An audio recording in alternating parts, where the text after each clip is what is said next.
Au nom du Père et du Fils et du Saint-Esprit, la grâce de Jésus-Christ notre Seigneur, l'amour de Dieu le Père et la communion de l'Esprit Saint soient toujours avec vous, mes frères et sœurs.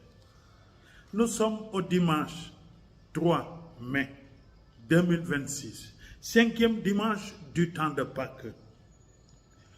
Et il nous est offert en méditation aujourd'hui l'évangile de Saint Jean, du premier verset au premier 12. Que votre cœur ne se trouble pas. Je suis le chemin, la vérité et la vie. Oui, frères et sœurs, nous sommes dans le grand discours d'adieu de Jésus, prononcé à la veille de sa passion, autour d'un dernier repas avec ses disciples. Les disciples sont inquiets, troublés, parce que Jésus vient d'annoncer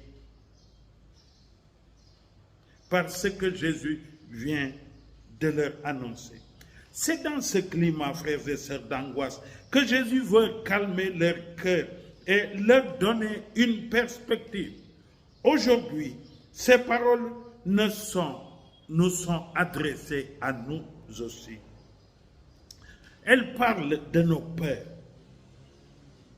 à nos questions et à notre appel à vivre et à agir en témoin. Que votre cœur ne se trouble pas, dira le premier verset justement du chapitre 14. Jésus commence par une parole de consolation. La vie humaine est remplie d'épreuves qui troublent le cœur.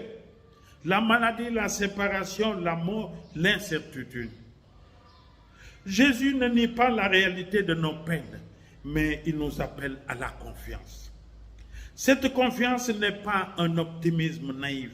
Elle repose sur une personne, sur Jésus lui-même. Celui qui croit en moi vivra, même s'il meurt, dira le verset 2.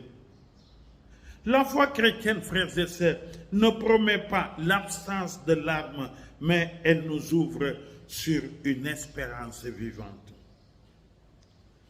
Je vous ai préparé une place, je reviendrai, dira le verset 2 et 3 de ce même chapitre 14. Jésus parle d'une maison et d'une place auprès du Père. Il ne s'agit pas seulement d'un lieu futur, mais d'une relation restaurée. Il va préparer la voie pour nous. Sa promesse de revenir donne